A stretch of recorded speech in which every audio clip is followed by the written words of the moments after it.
Good evening, good morning, good afternoon, all depends on where you're at, and welcome to this week's edition of Nerd Week Live, the nerd news show brought to you by us, the folks at Nerd Caliber, and I am Rodney Brown, the editor-in-chief of That There Nerd Caliber, first-person shooter as the photographer on Facebook, Burley_adopter, and recently I've created a lot of other titles for Instagram because Instagram's being a pain, but don't worry about those.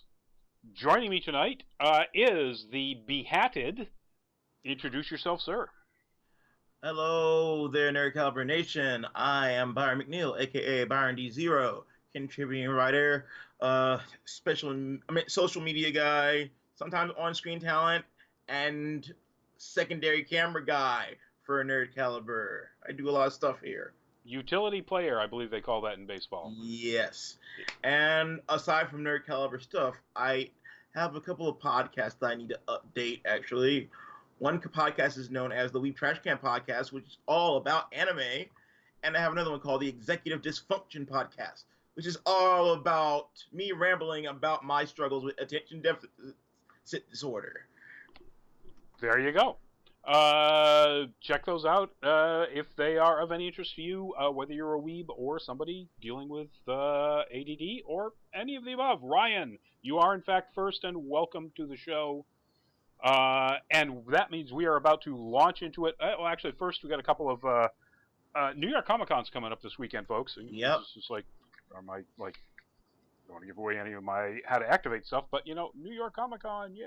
Woo! And we'll be there in just bucket loads of us will be there. Yep, Byron we'll be will be rolling there. deep. Yep, Byron will be there. I'll be there. We'll have I think like 4 photographers and 2 video teams, and it's just going to be nutso. So if you see us, check us out, get photos, get interviewed, questions of the day every day. It's going to be fun. It's going to be crazy because it's always crazy. And don't forget, we have a panel. We have a participatory panel Sunday, 2:45, up on the 4th floor in what they're now calling the cosplay stage. Anyway, Cosplay Central stage. And it is the cosplay and photography shootout. We randomly pair photographers and cosplayers. Ryan, excellent. Glad you'll be there. And we then throw out a bunch of topics to the audience, and they vote on which one they want, and that's the theme that team of photographer and cosplayers have to create in 20 minutes, somewhere out there on the show floor or wherever they want to do it, and then bring it back. We take their cards, put the image into a computer, put it up on the screen, and then our panelists will critique the images. The panelists are Wonder Llama Photography, who came up with this idea. It's brilliant. We've done it at a bunch of cons, big and small. Go-Go Incognito.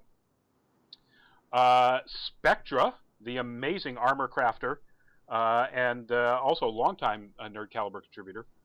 And Elysium Entertainment, Kehetan Elysium himself, the amazing photographer. They will talk about the images, and we will ultimately pick a winner that wins bragging rights for the most part. So, check it out. Come see some great artwork, some really creative stuff, or participate if you want to. Now that we've got that out of the way, and we are, you might see Byron's suitcase there. Mine is, actually I hid mine, so you can't see it, and I'm almost all back, but we're all in crazy pack mode here, so we're going to run through these things. Absolutely. We're going to run through these things pretty quickly. So our first topic is, that is a scene from Stranger Things 3. The last season just happened this summer, and we got the news that Stranger Things 4 is definitely going to happen. You don't say. It seems like this would be a no duh. I almost said something differently that would get us demonetized. And in some way, Isadora, welcome to the show. In some way, yeah, but apparently the reason they didn't make the announcement immediately is that there's been a lot of negotiation between the Duffer Brothers, who created Stranger Things and directed and write pretty much all of it, all seasons, and Netflix, and they've apparently signed this gigantor multi-year film and series deal that now includes a season 4 of Stranger Things. Oh, okay. So you're right. I was with you, Byron. I was like, oh well, why haven't they just said they're going to do a season 4? Because you know they're going to do a season 4. Exactly. I'm going to try to think how to describe this without like doing any sort of giveaway for the end of season 3 for people who may not have seen it. At the end of season 3, first they leave cliffhangers like they generally do at the end of every season. But they also leave it at a point where you could logically say they've wrapped up a chunk, a larger thematic arc of the stories, and then that would be a spot where if things didn't work out, they could leave it. Yeah, that would definitely be a good place to end the show. Yeah, if it was mostly wrapped up with, again, some cliffhangers. But not like cliffhangers like, oh my god, I've got to come see. If they wrap things up where they did, those cliffhangers would have been, yeah, okay, well, that's all over with.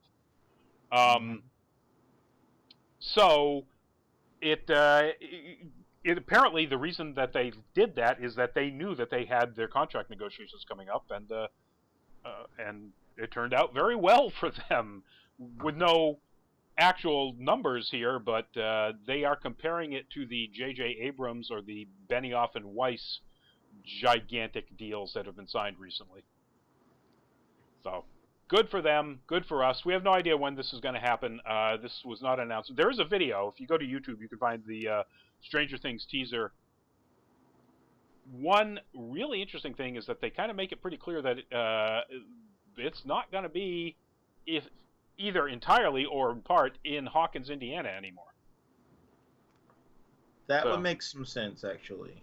Well, it makes some sense. Again, don't want to give anything away. It makes some sense about the way the last season wrapped up. But I will give you this because you'll hear it when if you watch the end of the trailer, the teaser trailer. It ends with a black screen with these words in light gray popping in. It's like, we're not in Hawkins anymore, but done to the pealing Westminster chime tones of, this article says a bunch of places, it's Big Ben. It's no question. It's Big Ben. Wow. Yeah. So exciting. Going to England, perhaps? Ooh. This makes sense. Do I want to try to look this up real quickly? Somebody out there look this up if you can. Didn't Netflix sign an enormous deal with one of the two Pinewood studios in England? And in fact, that's one of the reasons why Disney had to basically take the other one. Is because Netflix essentially signed an exclusive deal to have one of the largest, I think the largest Pinewood studio, which is the largest film studio in the world, for its productions for like the next 5 or 8 years or something. Look that up. And if that's the case, that would explain why they're going to England. All of Netflix's production work is going to be done in England, apparently. Unless I'm misremembering that and it's somebody else, and then never mind. I couldn't tell you one way or the other. It could happen. Moving on to our next, this is just kind of sad news. That is Gabriel Luna, Diego Luna's brother, as Robbie Reyes in his role as a Ghost Rider from the Agents of S.H.I.E.L.D. series. And we knew up until a couple of days ago that there was going to be a Ghost Rider separate individual series starring Luna on Hulu as part of the whole Disney/Marvel/Hulu. Disney owns everybody in the world, and they have all this Marvel property, and hey, why not? And now, apparently, ain't gonna happen. Producers, showrunners did not see eye to eye, and so they've just decided to can it. Wow. Yeah. I was secretly hoping that it would be on Disney Plus, but unfortunately, it doesn't seem that way now. Yeah, no, I mean, it would be nice if Hulu dropped it. No, that's not the way the articles I'm reading is. It's done. They are still going to be apparently doing an adaptation of Hellstrom, Damien Hellstrom, the son of Satan, but not Ghost Rider. So my first thought was Disney. It's this satanic character Maybe they didn't want to give him his own series, but then again, all of season 5 or whatever it was of Agents of S.H.I.E.L.D. was about him. So, and of course, Disney owns ABC, Agents of S.H.I.E.L.D. They're, if they didn't have a problem then, I can't see why they would have a problem on Hulu. They probably didn't. It was probably a direction of how they wanted to tell the story that they couldn't see eye to eye on. That seems to be the case. It doesn't seem to have anything to do with, like Luna wanting more money or anything like that. It looks like it's a straight up creative impasse, according to this exclusive article on Deadline. Well, I mean, if I were the creators, the only real creative impasse that I could think of would be they want to go for something more R-rated, as opposed to them wanting to keep it the powers that be to keep it at PG-13. Ghost. Just a second, Nick. Hello, and this is about, as it says in the title, this is about nerd news of the past week, and we're talking about some of the things that you might have missed, or some of the things that you saw, and we're giving our take on it about nerd culture and news that happened over the past week. So welcome to the show. Sorry, Byron, I cut you off. As from what I know about Ghost Rider from the comics I read growing up, it's not a family-friendly series. Well, so when it first started, it was under the code, the comics code, so it had to be relatively family-friendly. As it developed, Ghost Rider was used in some of the separate arcs, like Marvel Knights, which was very adult stuff. I mean, adult as in violent and mature topics. So Ghost Rider, I think you're right. I think, and if that's the case, it's a troubling sign, because Hulu has had properties up there like the OA, which dealt with really adult themes, if having Disney taking over complete control of Hulu is going to start reining in some of that presentation of adult themes on Hulu, that's a bad sign. But we don't. We're both just speculating. I mean, it could literally have been, I wanted to change the car to pink, and no, you can't, or something like that. So, Ryan, see ya. Have a good time. All right. So, moving on to our next topic. This is about the show Space Force. This picture obviously has nothing to do with space, but the news is about that show, which is supposed to be sort of an office-like look at something called Space Force, which may or may not be influenced by the Nick, I did just shout you out. See you later. By the people who created The Office, and it may or may not be influenced by Trump's Space Force. They have cast John Malkovich, as a series regular to go along with Steve Carell from The Office, who is doing the show. That is, of course, Malkovich, and it's as his recent turn as Hercule Poirot in the ABC murders. So, Malkovich is joining the show. Yay. Not really sure what else to say about that. Well, I mean, I'm looking at the stuff that you posted in the group, and there's some serious comedic talent up here. I mean, Ben Schwartz. I'm excited. Yep. Ben Schwartz is really funny. Some of the other people they announced, let's get over here. Tawny Newsome from Brockmire. Diana Silvers from Booksmart, which I haven't seen and I really want to. It looks really funny. And then some people I don't really know. Jimmy Yang from Silicon Valley. Oh, that guy. Yes. He was hilarious in Crazy Rich Asians also. I haven't seen that yet. They do list that he was in that. Then somebody, Alex Sparrow from a show called Unreal and the Vatican Tapes, which I know nothing about. But yeah, his turn in Jimmy Yang's turn in Silicon Valley like almost everybody in Silicon Valley was really funny.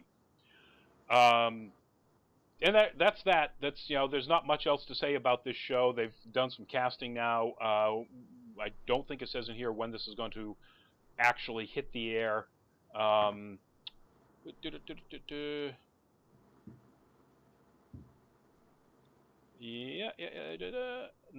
nothing. Yeah, I've got nothing in this article that says anything about it. It's going to be on Netflix, which is cool. The director of Paddington and Paddington 2 will direct 2 episodes, which seems interesting. I mean, I like Paddington. Again, something I haven't seen. Freddy Plays. Hello, welcome to the show. But there you go. I'm looking forward to this. It could just be an Office ripoff, in which case it'll probably be dead pretty soon. But I'm hoping it's not going to be. I'm hoping it's going to have its own voice and be very satirical about the Space Force. Now, moving on to my why of the week.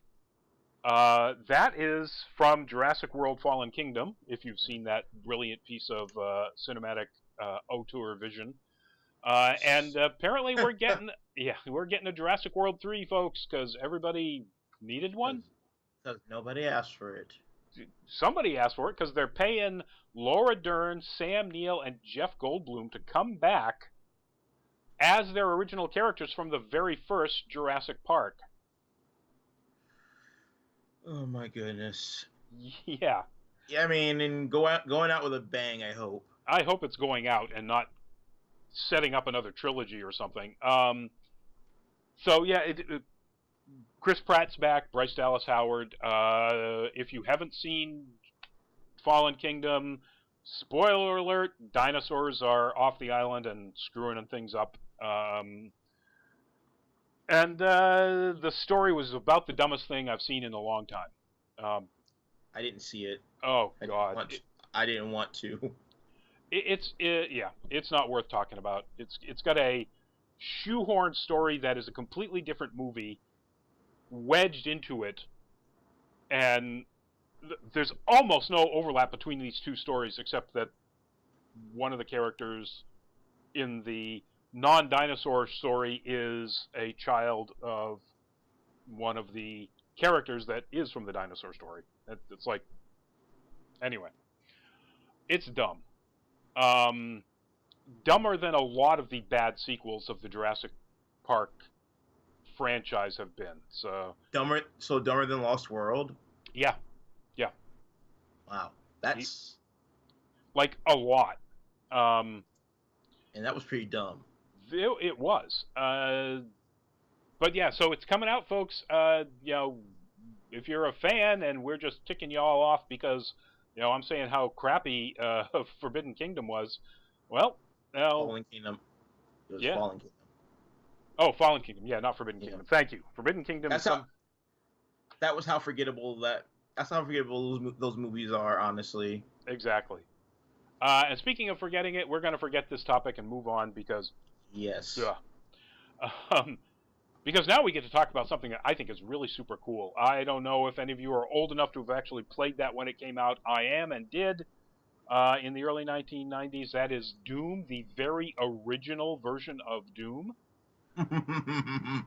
And This is awesome news. There is a series being made by USA Networks called Masters of Doom, and it tells the story of how John Romero and John Carmack developed and created the game Doom, which in and of itself is a great, dramatic, comedic, interesting story.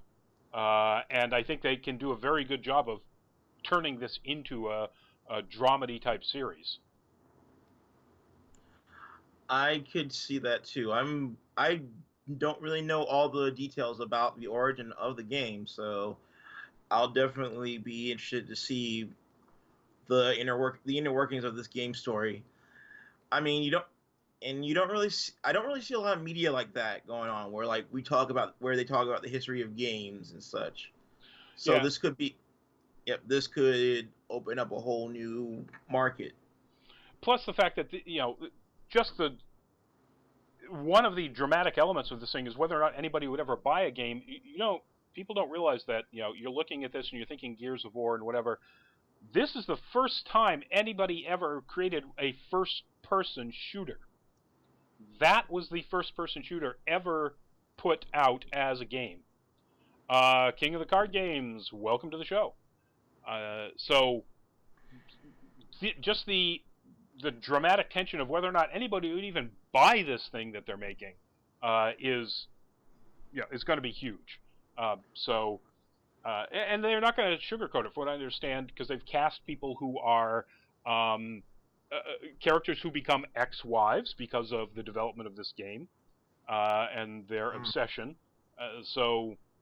It looks like it's going to be a real, true to the story and to the concept of the story, semi-fictional account.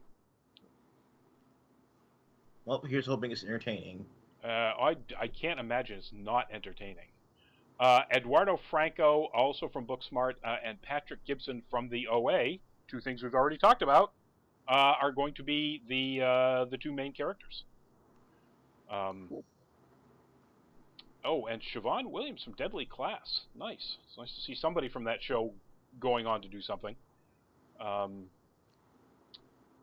Now, here's something that I don't think is going to have any risk whatsoever of not being at least a hit. And that is, I don't know if you've seen this, folks, but the Birds of Prey trailer.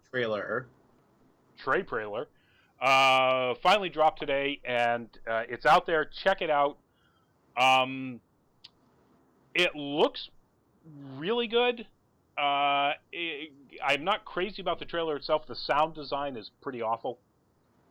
The music and the sound effects stomp all over what are supposed to be, I'm gathering, good, funny lines by Margot Robbie as Harley Quinn. But visually, it looks fantastic. The cast looks awesome.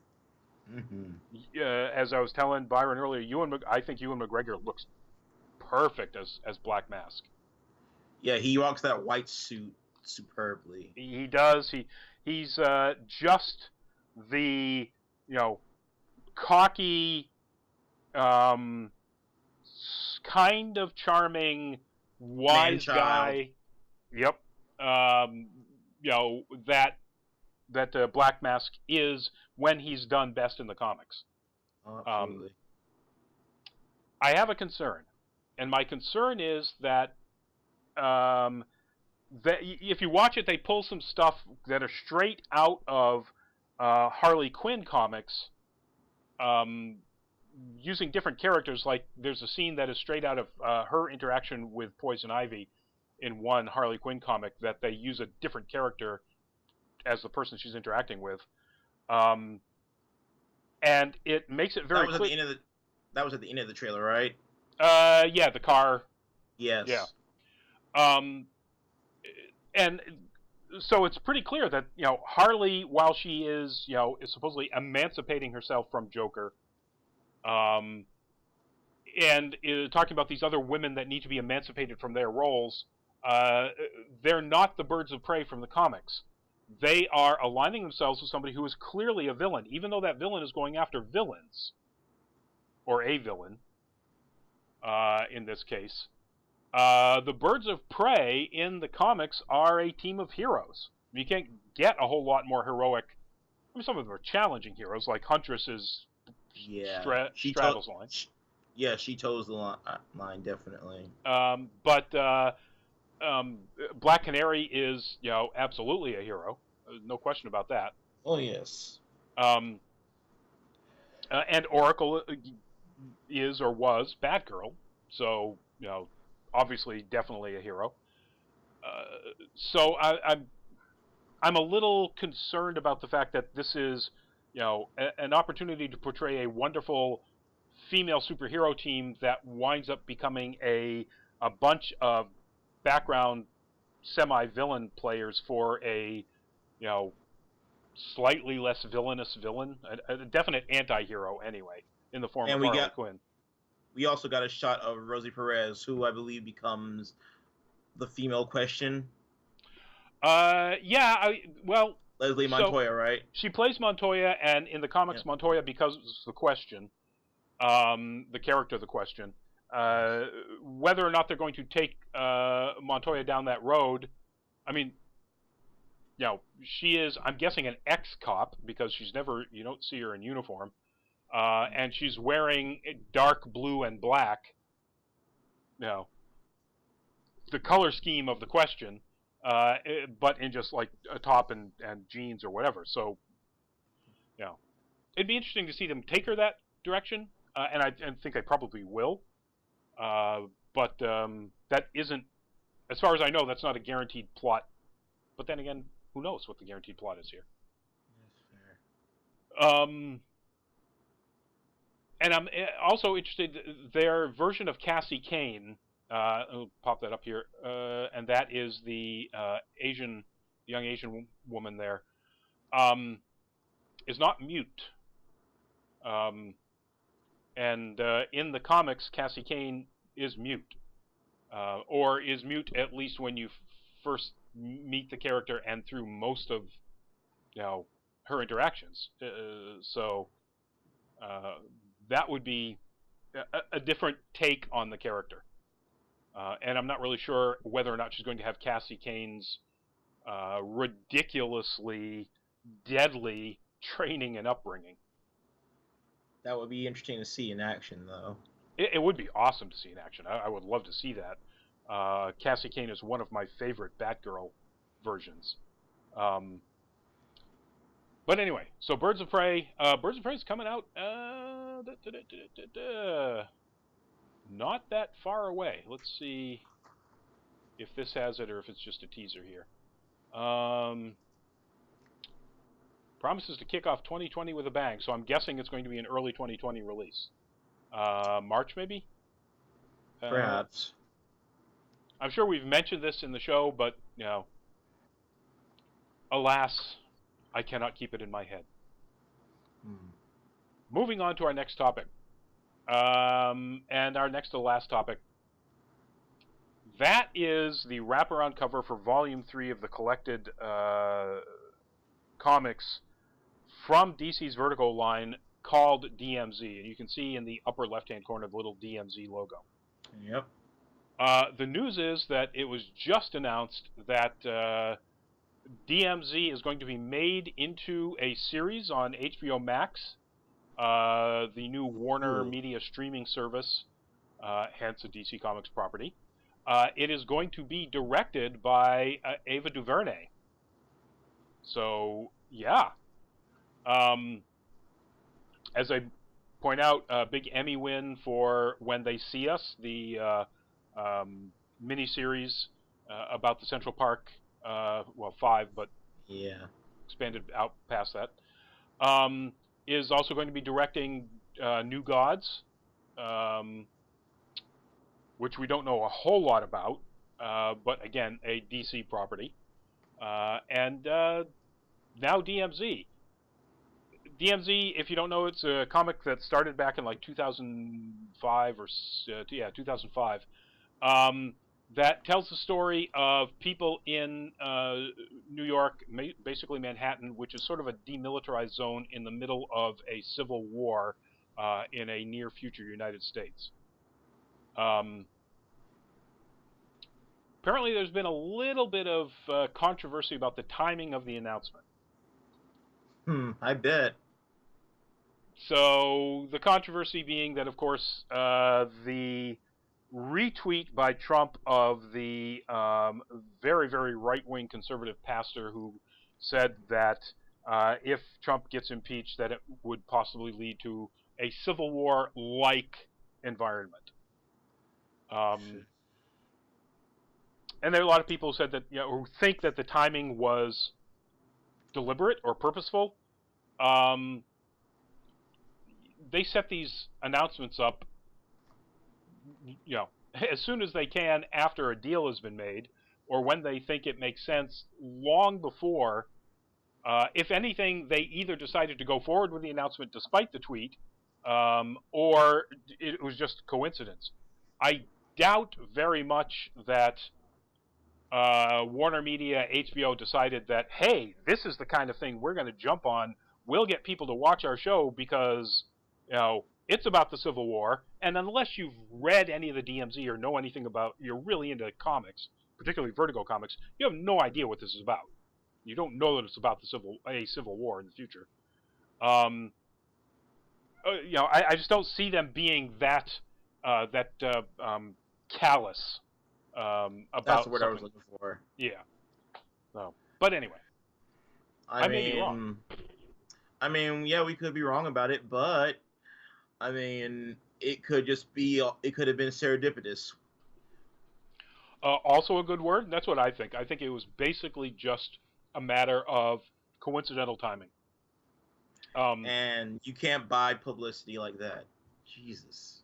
Well, when you say something like that, yeah, you're right. You can't, and that, marketers pay attention to everything that might affect, what their announcements are, and under that, or looking at it from that understanding, it would be hard to believe that they didn't know what was going to happen with their timing.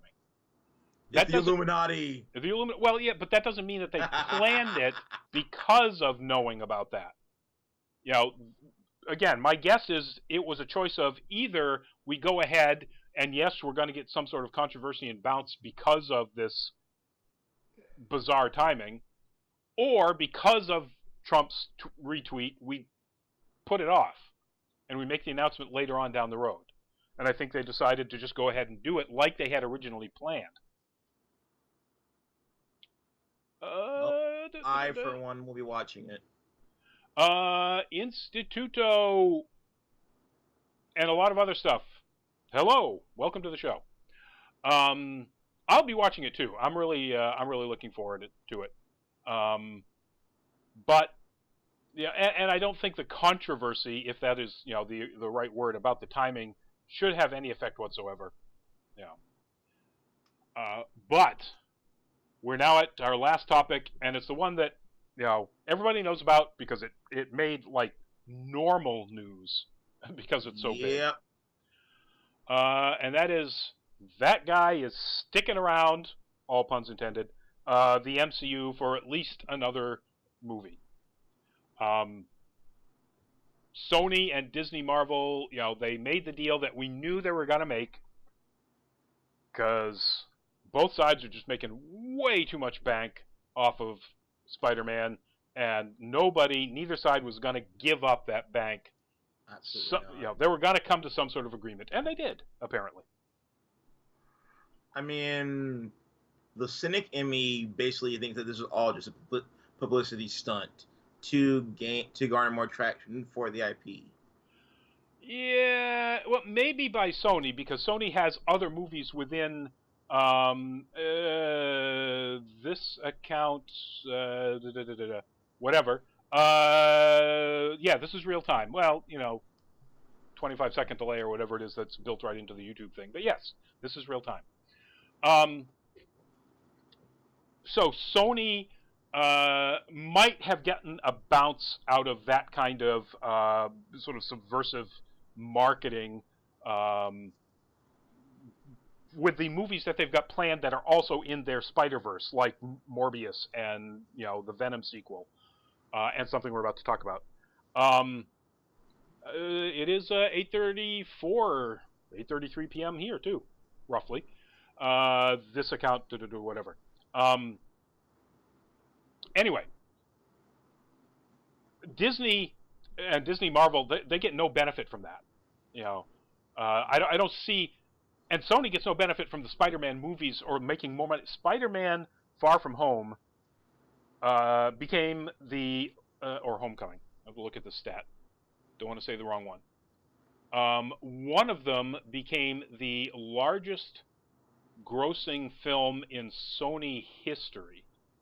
Far From Home, already biggest film ever worldwide for Sony with $1.13 billion, beating Skyfall, Wow. which made $1.1 billion. So that's crazy. It's crazy, and creating more stir and controversy isn't going to bump that number up. Now, like I said, it might bump up the numbers of the Venom sequel, of Morbius. I can't imagine anybody going to see Morbius. Oh, I will, but I mean others. So, but as far as bumping up Spider-Man, it didn't need it. You subscribe. Thanks, this account. What apparently happened is, apparently the way the deal works out is, so one, Kevin Feige is going to produce, and so therefore Marvel Studios will be the studio creating the next Spider-Man movie. So the third Spider-Man movie will be made by Marvel Studios, will be executive produced by Kevin Feige, and so therefore it will, to some extent, continue to tie into the Marvel Cinematic Universe. Awesome. Spider-Man will then appear in one other Marvel Universe movie going forward, and that's what the deal is right now. Feige has said in other quotes that he looks forward to the possibility of, as the way he put it, Spider-Man being the only superhero who can cross studio universe timelines or something like that. So now we get into our next topic, or same topic. Right after they announced that deal, they announced that Sony announced they were going to be making a Madam Web movie in the Spider-Man universe. If you don't know who Madam Web is, Madam Web was introduced in the comics a while back as somebody who could help Spider-Man out. Madam Web had all these psychic powers, precognitive, so she could see into the future to some extent. When the character was brought over to the 90s Spider-Man cartoon, they gave her the ability to open up portals to other Spider-Verses. And I remember that. Oh yeah, and in fact, they brought that into the comic, and that was what created the enormous Spider-Verse crossover from a few years ago. And Spider-Geddon.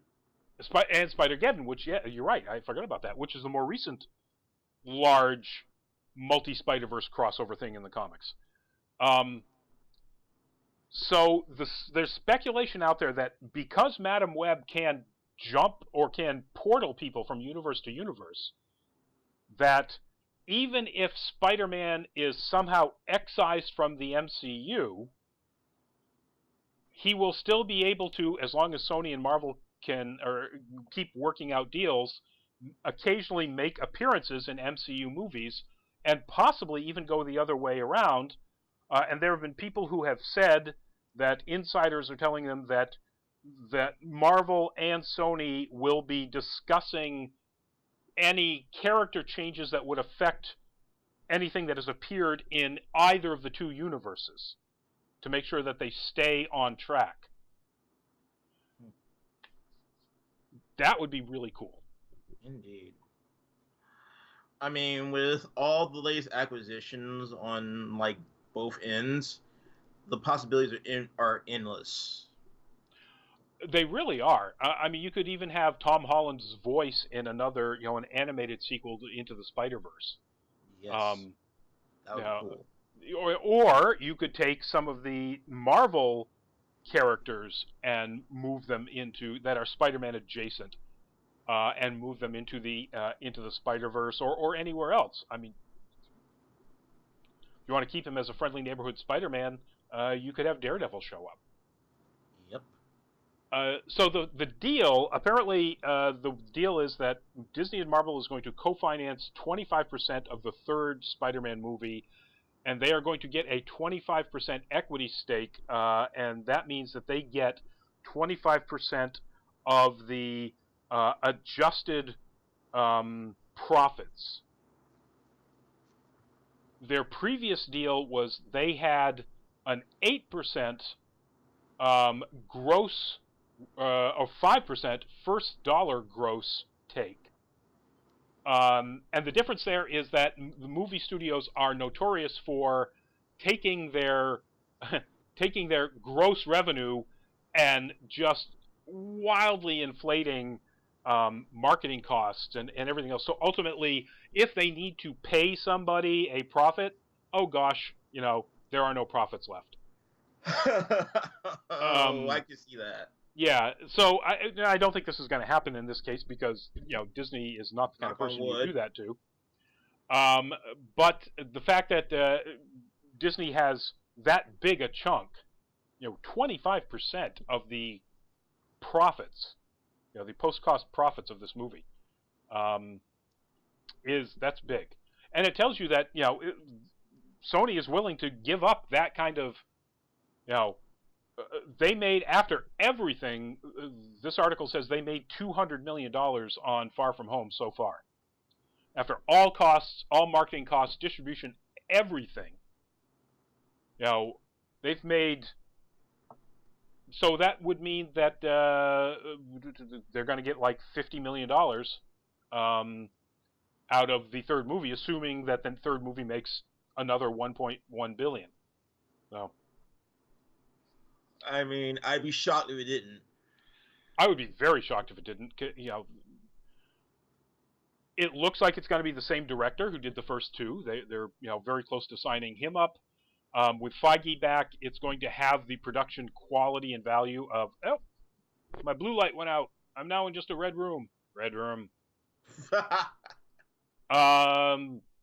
Yeah, anyway, so thank God they finally got this deal that everybody knew was going to happen, signed and done, and yay, Spidey's back, and yay, it looks like there may even be more cooperation, even if Spidey winds up out of the main timeline of the MCU.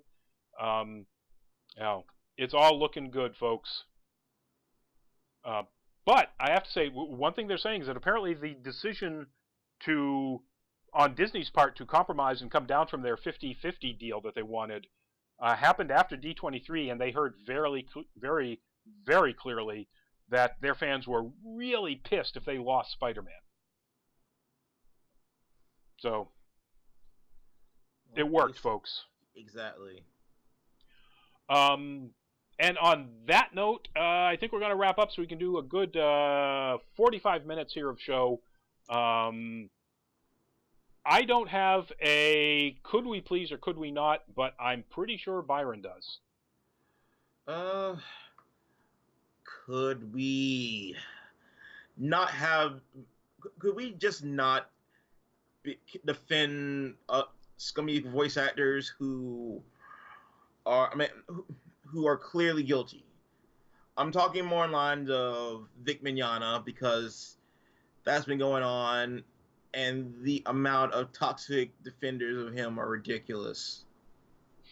I agree 100%. If your boy that you're defending can't even show up for his own trial in which he's trying to sue people who are accusing him of stuff, that's not a good sign. That's kind of a hey, I'm guilty sign. Yep. So anyway, yes, please stop just being a defender and read some stuff. Yeah, don't be a stan. Don't be a stan. Anyway, so that's our show. Again, if you're at New York, come by, see us. If you're there Sunday and you want to check out the Cosplay Photography Panel, 245 Cosplay Central Stage, 4th floor, all the way above the mezzanine that has a hole in the middle. Jim Animation, hi, and boy, are you just in the right time to listen to us wrap up in the last few seconds. Sorry about that. Show starts at 8. So yeah, check us out at New York. We'll be there. We'll see you at a bunch of other places, mostly around New England, Rhode Island Comic Con, Super Mega Fest, LeakyCon. Yes. LeakyCon, the Harry Potter con, is coming to Boston for the first time. So we'll be at LeakyCon. Absolutely. Check that out. And with that said, Byron D0, Weeb Trash Can Podcast. I'm going to get the other one wrong, so tell me. Executive Dysfunction. Thank you. And Rodney Brown, Editor-in-Chief of Nerd Caliber. Thank you all, and we'll see you at a con or next Tuesday. Bye-bye.